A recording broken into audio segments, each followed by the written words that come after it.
Speed Racer is an awesome movie, and I'm tired of pretending it's not. It kind of makes me sad that most people don't really know about this movie, or if they do know about it, they probably think it's just a dumb action movie with poor color grading and bad effects. Alright, so back when the Disney Star Wars sequels were coming out, there was this group of individuals on YouTube that thought the sequels were just absolute trash and the prequels were somehow masterpieces, which is definitely not true, okay? Like, not even a little bit, I'm sorry. The Phantom Menace might actually be the worst blockbuster of all time. It was pretty obvious most of these people were just blind with nostalgia for a piece of media from their childhood, and really, who can blame them? Who can blame them? So, one day, in an attempt to empathize with the prequel lovers, I decided to go back and watch a bad movie from my own childhood. The only problem? That movie turned out to be great. I guess I just had phenomenal taste as a kid or something.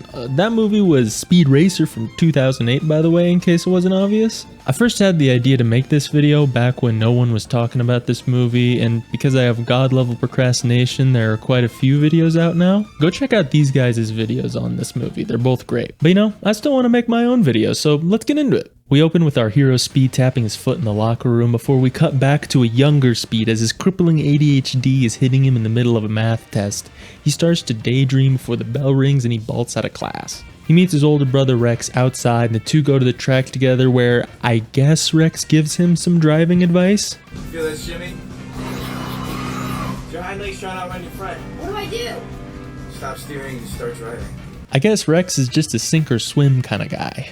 Anyway, ignoring Rex's horrible teaching, we jump back into the future with Speed leading the pack in the middle of a race. The opening to this movie is probably one of my most favorite openings of all time. We follow Speed through this visual spectacle of a race with his family watching in the stands and get exposition from both the commentary of these race announcers and flashbacks to different points in Speed's past. There's a lot going on, we learn a lot about a lot of different characters, but it never feels too overwhelming. And the driving is just amazing to watch. I've heard some people complain that the action is hard to follow and the effects are bad. Now, yeah, okay, some of the effects in this movie can be pretty rough sometimes. So I have rewritten this section a lot, trying to find a good answer to the question, are the effects in this movie good? And it depends. Sometimes they're just not very good. Sometimes they look like they're out of an early 2000s graphics demo. Things will just be too bright, but when they tone down the lighting, the CGI can look awesome.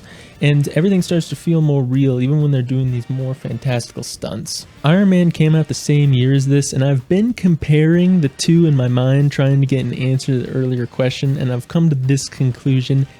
Yes, in a vacuum, Iron Man's visuals look technically better, but Speed Racer does vastly more interesting things with its visuals. Think about it like this. I give a very high quality set of paints to a portrait artist, and they make me a very nice portrait. There's nothing wrong with the portrait, but at the same time, it's just a portrait like hundreds of others. Now let's give a manga writer or a comic artist a pack of crayons. Is it gonna look as technically nice as the painting that is Iron Man? No. But it's definitely doing things that are more interesting. No shade on portrait artists, by the way. So basically, are the effects good? Most of the time. It's hard to compare this movie to other movies because you can tell this movie doesn't want to look like other movies. So, in my opinion, yes, the effects in this movie are good for the most part. At first, it takes a minute to get used to how this world looks, but once you're settled in, the effects just start to blend into the tapestry of the shots, which is really what good effects are supposed to do. So, there you go. But as for the action, I really don't know what people are talking about. The Wachowski sisters use this cutting-edge technology called color to make all the cars and even the people stand out, so it's easy to tell who and where everyone is in a shot, and the shots themselves are really well framed. You can easily see what's going on. I went and saw that Ferrari movie with Adam Driver, and they painted both the protagonists and antagonists' cars the same color, and for the life of them, they could not keep that camera still for 1 second. I hate shaky cam. Anyway, real quick, I want to show you this clip from a flashback with Trixie. Speed's not crazy. No, he's just dumb. Probably the dumbest kid in the class. Mrs. Woodstrap had me alphabetized our IRB tests. And you would believe what the recon did. Iconic. We also get to see them almost blow up as kids. Let me see that.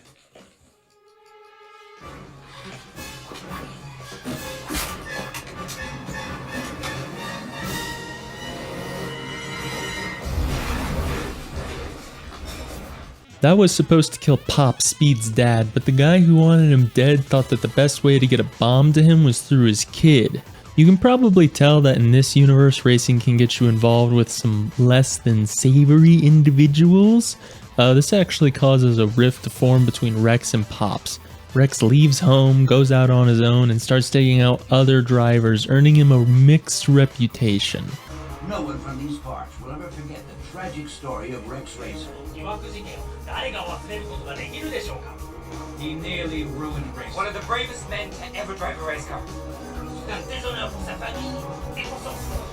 He also gets an infamous race fixer caught and arrested, and very shortly after, he died in a crash. So nothing suspicious there. I haven't even told you my favorite thing from this opening yet. So Rex holds the all-time lap record for this course, and Speed, he's just running away with it. He's way ahead of the pack and is very close to beating his brother's record. And while we're hopping around to different points in time, seeing his backstory and hearing the announcer's inputs, we keep coming back to Speed racing against a ghost vision of Rex. Speed at the last second lets off the gas, putting him just 1 second behind his brother's record, and oh baby, that's just the opening.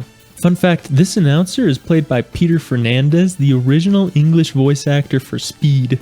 Oh hey, it's Batman! I love this opening, it's just perfect. We learn so much in such little time. I really appreciate movies that effectively convey information to the audience like this. So after that action-packed opening, we get a little downtime with the family, seeing them have breakfast together before an earthquake hits the area and kills everyone.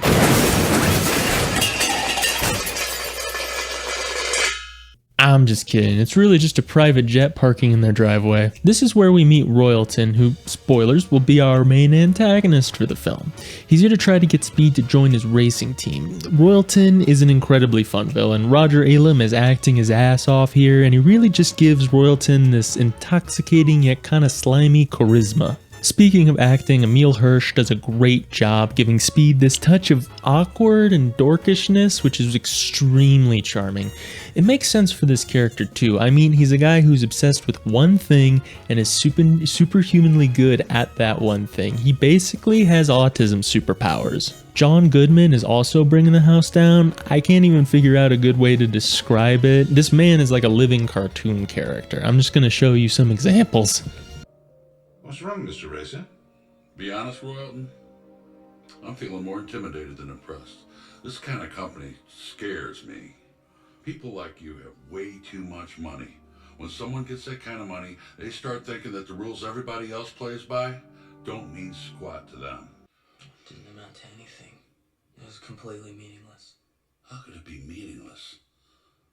I saw my son become a man. I watched him act with courage and integrity and drive the pants off every other driver on that road. This is not meaningless. This is the reason for a father's life. I love seeing John Goodman and stuff. Maybe I'll do a video on that Flintstones movie one day. Insert joke about how I hope he hasn't done anything terrible. Why is the world like this? So Royalton takes the family to see his company, and okay, they must have absolutely blown the effects budget on the action scenes, because the city looks like a level from Spy Kids 3D.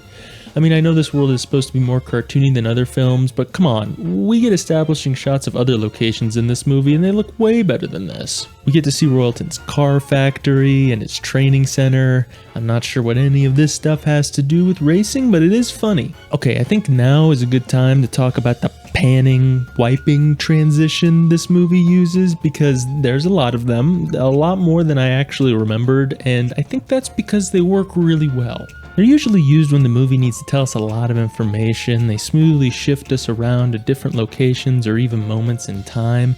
And sometimes they just use them to spice up a scene, like this one with Royalton scheming. This movie just likes to avoid using jump cuts, and we get a lot of cool camera work and effects because of it.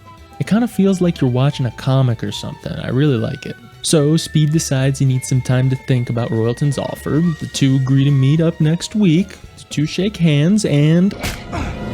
God damn, this movie's for kids. So this is Teijo Togokan, and this is Cruncher Block. Block is a race fixer who has Teijo on his payroll, but Teijo is sick of having to lose races. Too bad for Teijo, Block is a parody of a 1930s mob boss, and they're literally going to feed his hands to the fishes. It's gonna be hot. Fry, skelly hands. This movie's perfect. Oh, also, here's the best character in the movie. But luckily for Tejo, Batman shows up to save him. I really like this part. It has some of my favorite shots in the movie, like this one where Batman is just shooting all the rockets. I love this little turn he does. I love that he shoots an X into the back of the truck, although I'm not really sure what significance the letter X has to Batman. Maybe it's in one of those comics or something. I love the gangster aesthetic too. They're the first in a long line of creative villain designs we're going to be getting throughout this movie. So after getting their asses kicked, Block throws Tejo out of the back of the truck. Batman gives him a ride, and yes, you are reading that card right. Next, we get a really cute scene with Trixie and Speed. The relationship in this movie is great and feels very authentic.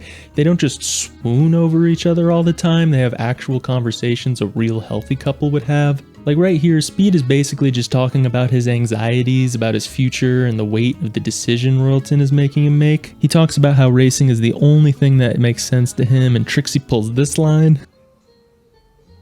So, are you saying this doesn't make sense? Riz. The two of them move in to kiss, and then we will talk about Spritle later. Next, we have Royalton and another guy scheming as they look over Royalton's factory. I really love the colors in this movie. They're not afraid to be vibrant, and it's just so beautiful sometimes. The scene with Trixie and Speed was wrapped in these hot reds and pinks around the stark white Mach 5. The scene with Tejo and Batman had these dark night blues with streaks of lights, and this scene has the sparks from the factory and the transitions. So good. Alright, so Royalton wants this guy's transponder foundry because he thinks if his new car, which will use these transponders, wins the Grand Prix, the demand for these transponders will skyrocket. This guy wants to buy out his rival TokoCon. Yes, that TokoCon. He agrees to sell his transponder foundries to Royalton if Royalton can somehow get him TokoCon for an agreed upon price. Yes, this will be on the test. So then a week passes and Speed comes to visit Royalton about his offer, and what follows is one of the best scenes in the movie, but it's really hard to talk about without going into detail. So if I've managed to capture your attention and you think you might want to watch this movie, turn this video off, go watch it, and then come right back. I really need the watch time. So Speed tells Royalton about the time his older brother Rex died and how it devastated his whole family, especially Pops. He fell into a deep depression. He couldn't step into his shop. He couldn't work on any new designs. He couldn't even remember how he liked his breakfast. But one night, Speed came out to see Pops on the couch watching old racing tapes, specifically, and this is very important, the 43 Grand Prix, where Ben Burns and Henry Stickleton bitterly battled for first position, with Burns snatching the win at the last minute. Reliving the excitement of that moment with his young son reignites the fiery passion Pops has for the sports and reminds him why this whole family loves racing so much. Speed continues talking about how racing is everything to his family, and the major sponsors are just not something they want to get tied up in, so Speed is here to politely decline Royalton's offer. And how does this guy react to this heartwarming tale of family love and passion?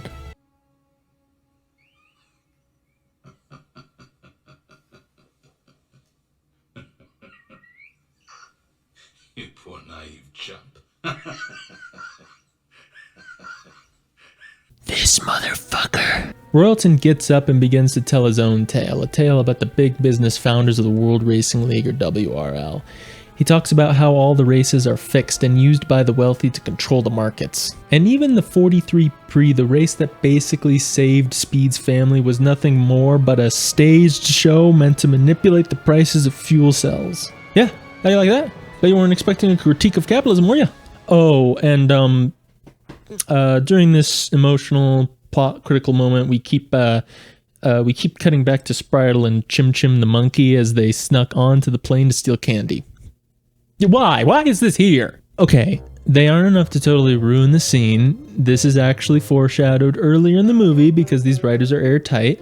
And after they gorge themselves, they sneak around Royalton's factory where we get even more foreshadowing. But cuts like this. All that matters is power and the unassailable might of money.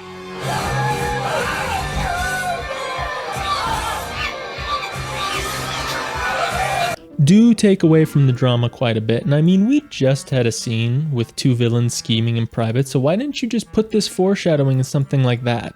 Okay, again, I wouldn't say they ruined the scene, but I would definitely prefer them not being here. Oh well, at the very least we got a Waluigi cameo out of it. So naturally, Speed still says no, and Royalton threatens to destroy him and his entire family, followed by the best transition in this whole movie. If that's your idea of racing, you can keep it.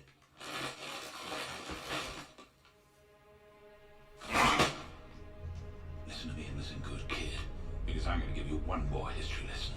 You're going to go to Fuji, and you're going to try and prove that everything I just told you is nothing but a lie. But no matter how well you drive, you won't win, you won't place. I guarantee you right now, you won't even finish the race.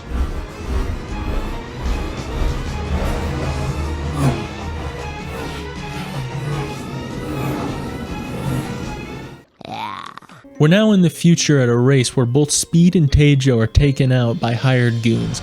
Afterwards, Speed is sulking in the locker room when none other than his childhood hero Ben Burns comes in. Burns compliments Speed's driving, which should be the greatest moment of Speed's life, but given all that's happened recently, Speed can only be thinking one thing. Mr. Burns, can I ask you something? Sure, kid. 43 pre. Did you know you were gonna win? You know, everybody thought that me and Stickleton hated each other. Funny, ain't it?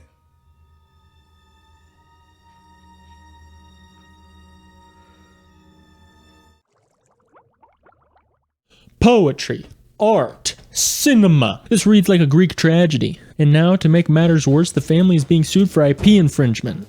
Okay, so that sequence of events is a huge reason why I think this movie is just one of the greatest of all time. Everything is just done so well. The framing device of Royalton saying these threats as we see them come to fruition is sick as hell, and by the end of it, your heart is just shattered. So after all this, Speed's mom comes to talk to him, telling him everything is going to be alright as long as they stick together. That's a really beautiful scene and a great segue to talk about the rest of Speed's family. As you can probably tell, Speed's family is very important to him, and they are a huge part of this movie. Every family member gets a little time in the spotlight with Speed to help build each of them up as characters and to show us their relationship with Speed.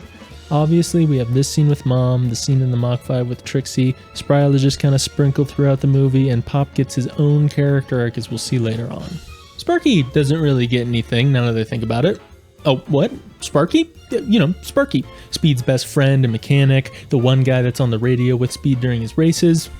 I haven't mentioned him? Yeah, Sparky is here, but he doesn't get much outside of being comic relief and Australian. And I guess it's fine, it just kind of feels like a weird outlier with everyone else getting at least something. It's especially odd when we get near the end of the movie and he gets this sort of emotional moment with Speed, but we haven't really gotten any build up for it. So right when the family is at their lowest point, Batman and Inspector Detector come knocking on their door with an offer. Teijo Togokan wants Batman and Speed's help with an upcoming race to stop the buyout of his family's company. In exchange, Teijo will hand over a file with evidence connecting Royalton and Cruncher Block, putting them both behind bars. Why does Batman have a gun? There's just one problem. The race in question is Casa Cristo, the race that Rex died in, and for this reason, Pops refuses to let Speed enter. But he and Trixie decide to go in secret anyway. All of a sudden, we're at the starting line of the Casa Cristo in this super cool palace with our two race announcers giving us some flavorful exposition. Oh, and one of them is French, but like in a cool way. We get to see Pops had good reason for not wanting Speed to enter, as we get cutaway shots of the other competitors' cars, seeing they've got secret weapons stashed away. Not to worry though, the authorities have equipped the Mach 5 with special defensive measures, most of these being abilities the car had in the original anime. There's a few changes, for example the car can't drive underwater anymore, and the tire shields weren't in the original show. Look at this periscope, like, why? There was this old Speed Racer Flash game I would play on the family computer when I was really young, and in this game you had all the abilities from the anime, and the drone would just fly ahead and make the driver in front of you crash. But no one goes until you go. Very considerate. Damage. Oh, what? Ah. I need to... Okay, hang on. You see that guy? Spritled. It's fine now. Kill him. Kill him. That's right. The Queen of Casa Cristo starts the race as soon as she sees the sun, and everyone goes flying through the palace. These cars are going very fast and spend a good while in this palace. How long is this palace? Everyone races out of the city and into the desert where they start to be bothered by teams Cruncher Block has paid off to take them out. The first team is... I don't really know how to describe them. Divas? Regardless, they're bribed with diamonds, so iconic. They single out Speed early in the race, giving him a little trouble, but it's nothing he can't handle. He catches up with Tejo and Batman, who are dealing with the other two teams Block has hired, a team of Vikings who were bribed with furs, iconic, and a team of American World War II soldiers who were bribed with just cold, hard cash, baby, the cheddar. These guys definitely give Americans and anime vibes, if that makes sense. I love that we don't just get boring, generic bad guys in this movie. We get Al Capone, Vikings, and the Spice Girls.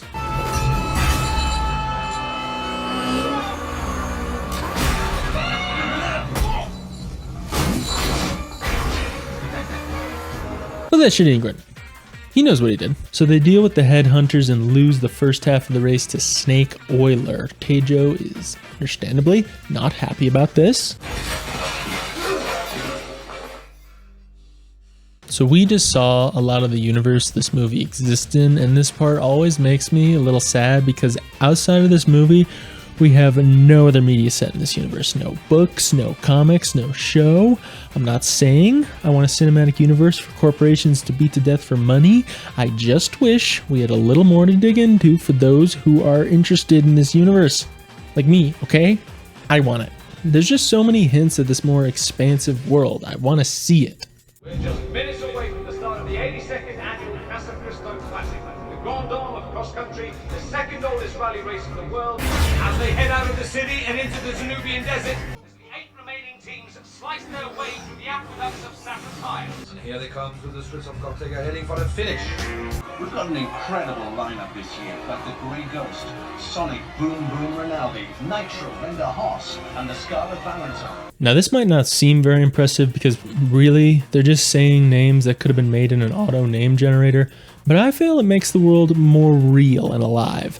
Every seemingly minute little thing has a name that's just so casually dropped. I want to know the lore, but there isn't any. Alright, so Speed and Trixie go off to have dinner where Speed posits a theory. Batman's driving felt so familiar to Speed, and Batman first showed up 2 years after Rex died. Could it be that for some reason Rex felt the need to fake his own death and become Batman? Many ancient astronaut theorists say yes. The two don't have much time to posit this theory though, because it turns out Spritle is taking after his older brother and watching the Casa Cristo rally behind Pops' back, and he snitches as soon as he's caught. Narc!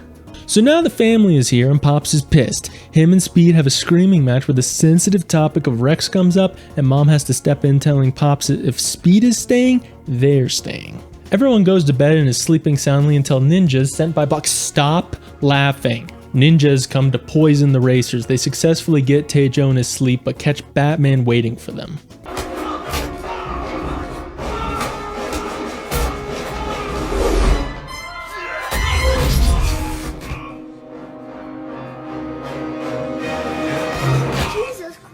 They almost get Speed too, but luckily Spritle rolls off the bed, waking him up, and he starts screaming at the top of his lungs because of the ninjas in the hotel room. The following fight is fun and goofy. I love how incredibly hard the hits feel when the characters flip around 1,000,000 times before hitting the floor.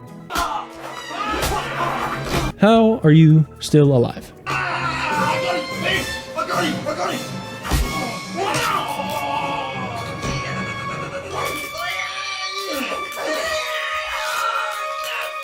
Sparky got that dog in him. And it's finished off with Pops using his pro wrestling moves to send the ninja flying out the window. Oh my god, was that a ninja? More like a ninja. Terrible way passes for a ninja these days. This guy did have a bomb mailed to him once. I guess it makes sense that he's probably dealt with ninjas before. When are we gonna get the Pops origin story, Warner? Also earlier we see Pops' wrestling award hanging on the wall in the racer's house because there are no mistakes in this movie. Haruko, Tejo's sister, comes to check on Speed and to deliver the bad news. He clearly can't drive and the team will be forfeit if they don't all race tomorrow. Luckily Trixie has an idea. Next thing we know, we're racing in the mountains with Trixie disguised as Tejo. Trixie is awesome in this movie. She's supportive, speed, motivated, and feisty. She's putting herself in danger right now by stepping in for Tejo, and earlier she shows no hesitation when deciding to join Speed at Casa Cristo, even being the one to come up with their alibi and spotting for him in her helicopter. We need to bring back having a helicopter as a personality trait. Marvel was too scared to give us Thanos copter, but here the Wachowskis are all the way back in 2008. So the group catches up with Snake's team and they start going at it. At one point though, Snake gets Trixie pinned and slowly starts pushing her off the cliff, which Speed definitely does not appreciate.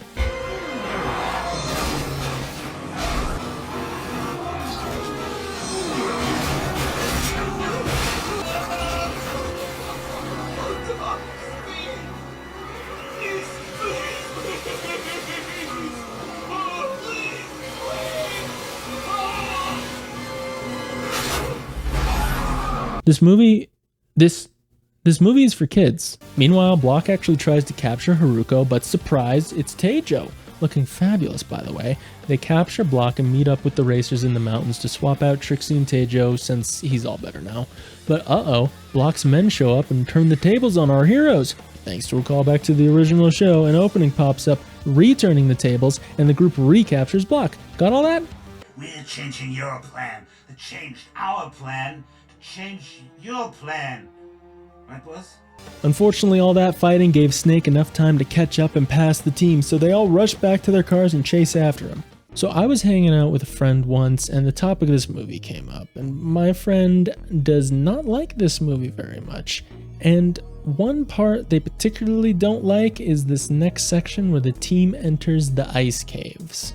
They said it was disorienting and hard to tell what was going on in the ice caves. In the ice caves, where our main character's brother died. In the ice caves that are the site of a particularly traumatic event in our main character's life. Do you think maybe the filmmakers might have made it disorienting on purpose, perhaps to convey how our main character is feeling in that moment?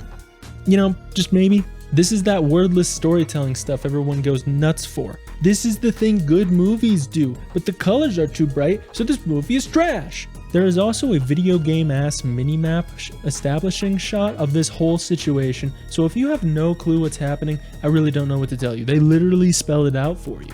That conversation may or may not be the reason I wanted to make this video in the first place. Anyway, they catch Snake Oiler and he oils, making Speed drive off a cliff. But then Speed proceeds to use his jump jacks and traction tires to drive back up the cliff, all while an orchestral remake of the original show's theme song is blaring in the background.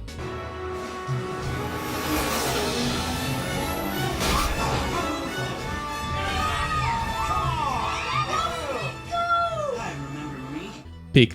And this just becomes too much for Snake, so he pulls out a gun and tries to murder Speed on camera.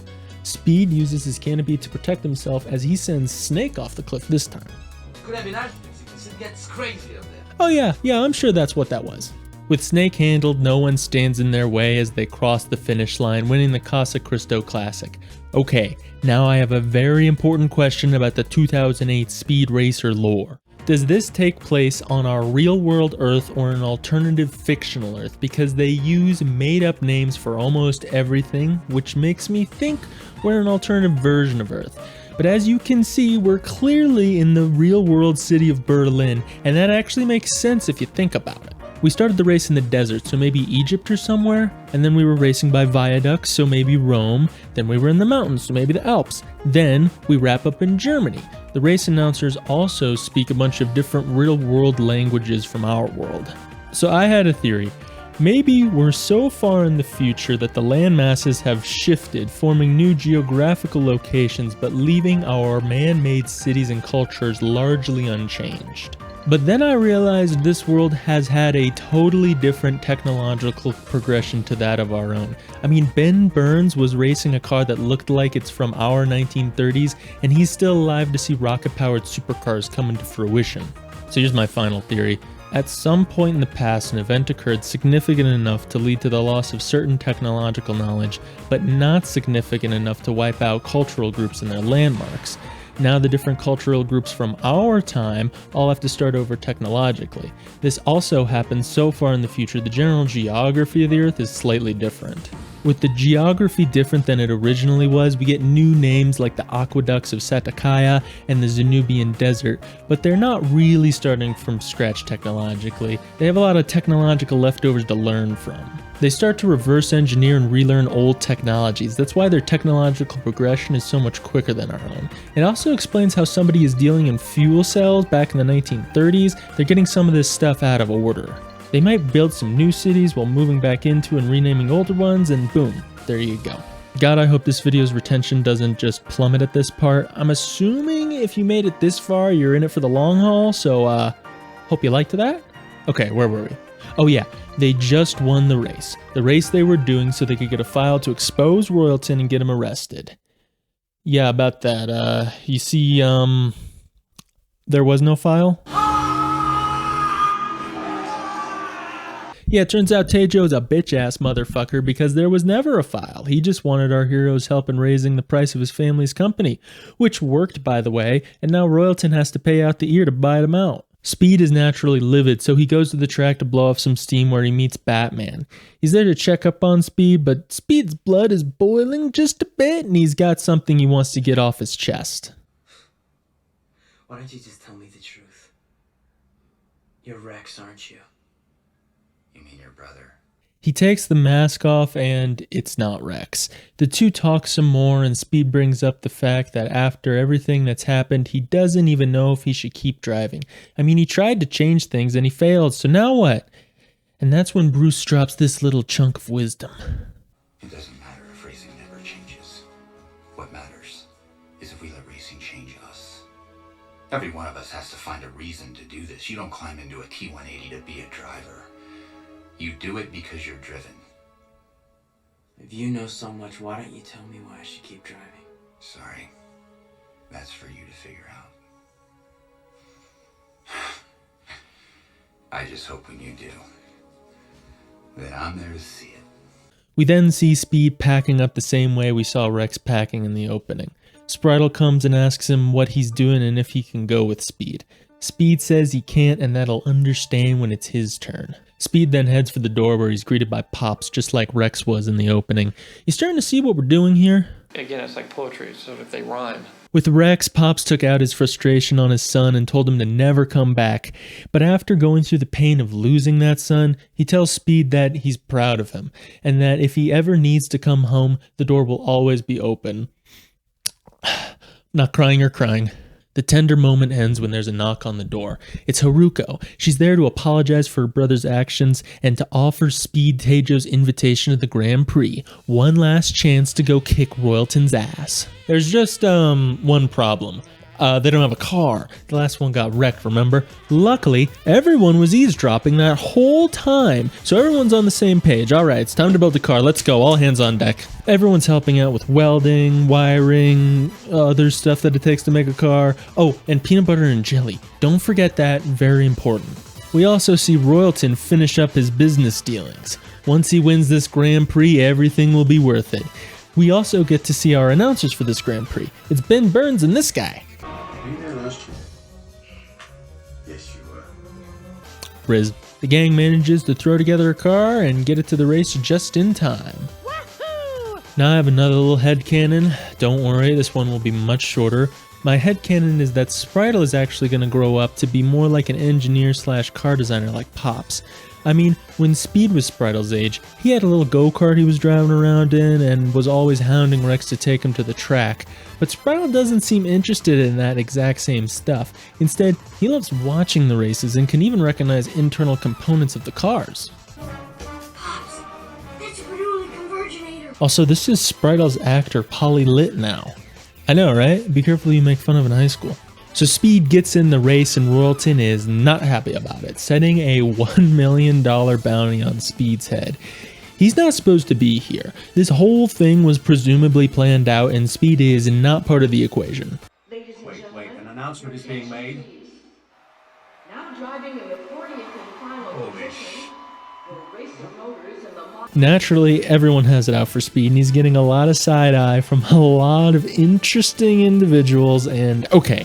I need something. I mean, look at these people. Who is she? Who is this guy shaving in a locker room before a race? And why is he standing like that? I just want a show or a comic. Something, man. This world is too wild to be left unexplored. So everyone goes to their cars and the movie tries to have an impactful moment between Speed and Sparky. But honestly, this movie is almost over. Sparky has mainly been used for just comic relief, and it kind of falls flat. Sparky has felt more like Pops' employee than Speed's best friend, so this kind of feels out of nowhere. Personally, I would have liked it if Sparky had gotten a special moment beforehand like all the other family members. He seems like an odd exclusion if I'm being honest. Nevertheless, the counter is moving down and the race begins with everyone on Speed's ass. These guys are more interested in taking out Speed than winning, honestly, but Speed is the GOAT, so he handles them flawlessly and effortlessly moves up the pack to meet Royalton's driver, Cannonball Taylor. The two tussle a bit and Speed gets maybe a little too into it. Weak shit off my track! Come on, Hammer is weak. Speed. Sportsmanship. Although maybe I should be saying that to Cannonball because he does not take it well when Speed starts pulling away, using an illegal device known as a spear hook to pin himself to Speed. Speed manages to get Taylor off him and actually gets the spear hook on camera, exposing Royalton as a cheater. Unfortunately, the Mach 6 is left unable to restart its engine and the other drivers pass by as Speed struggles to get the car going again. It's only when he stops, takes a deep breath, and calmly listens to the car like Rex taught him when he was a kid that he can jumpstart the system and basically goes Super Saiyan. Seriously, Speed is just blowing past everyone as he reflects on all the people that helped him get to this moment, with voice clips and callbacks to other parts of the movie playing in the background. This part is so beautiful, and I fail to not cry every single time. The family all meet on the stage, getting a chance to soak in the sweet victory. Speed and Trixie kiss, Spritle is the worst thing in the movie one last time, and then the credits roll. By the way, Batman is Rex, he got plastic surgery. Speed, you're an idiot. Also, who is his lady friend that's been here since the beginning of the movie, and why is this movie so damn good? Okay, one last final lore question. Do you guys think the 43 Prix was rigged? Because Pops definitely doesn't seem to think so. The Grand Prix? A sham? But Ben Burns doesn't deny the claim that he knew he was gonna win when Speed asked him, but he also spent the entire finale very blatantly favoring Speed. Ooh, that kid is wily. Tear him up, kid, tear him up. My personal theory is that he did know that he was gonna win the 43 Prix, but he was still a very skilled driver, genuinely admired Speed's skills, and was very happy to see him break the cycle of corporate control in the sport. It's a whole new world, baby. It's a whole new world. Okay, there are my thoughts on Speed Racer. Now here I was going to do some research about the production history of the film and the atmosphere this film released in, but honestly, I didn't want to. Popscreen and J&Z both have really good videos about this movie, and they go into that stuff far better than I ever could. Honestly, I don't care why this movie failed. All I know is that I'll never forgive humanity for its transgressions.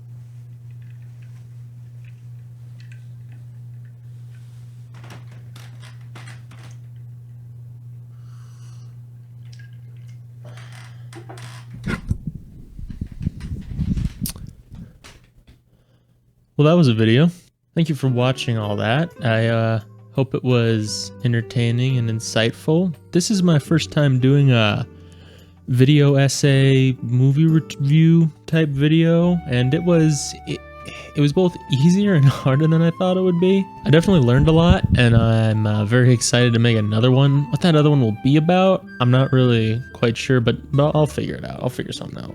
Editing was definitely a beast. When I first started this process, I thought, oh, editing, that'll take like what, a week? And yeah, no, it took quite a bit longer than a week. I'm not diagnosed with ADHD or anything, but just sitting there at a computer trying to focus on video editing was challenging. It was challenging for sure. But hey, eat an elephant one bite at a time, right? Another thing I was not expecting to be difficult was actually recording myself. I've tried starting a lot of different YouTube channels before, and I'm not camera shy at all, but this was the first time I had a script, and that just made things so difficult for some reason. I resorted to just reading the lines off my laptop, and I think you can definitely tell in some spots. Writing the said script, though, was so fun. It was so cathartic to get to just gush about this awesome movie very few people seem to know about, let alone care about. I just got to rant on paper, and it was so fun. The only part of the process I would say I didn't really like was adding the background music. Like, deep down I knew I wanted background music, but I was so obsessed with like everything being perfect, it was really hard to shake the feeling that I didn't pick the right track for the scene. And I was also just overwhelmed with the amount of options I had. It was a lot to go through for sure. But you know, you just pick some stuff you like, throw it up there, forget about the perfect track you might be missing, and you just see what sticks. If you like the background music, you can thank my brother's girlfriend, because I was like this close to just not adding it until she said that it sounded weird with me just talking. And you know, deep down, I kind of agreed. Not everything has to be super thought out. Sometimes it's okay for stuff to just be set dressing. Okay, hope you enjoyed the video. Subscribe if you're interested for more. I'd also appreciate if you would do all the YouTube stuff. You know the ones. Bye. See you next time.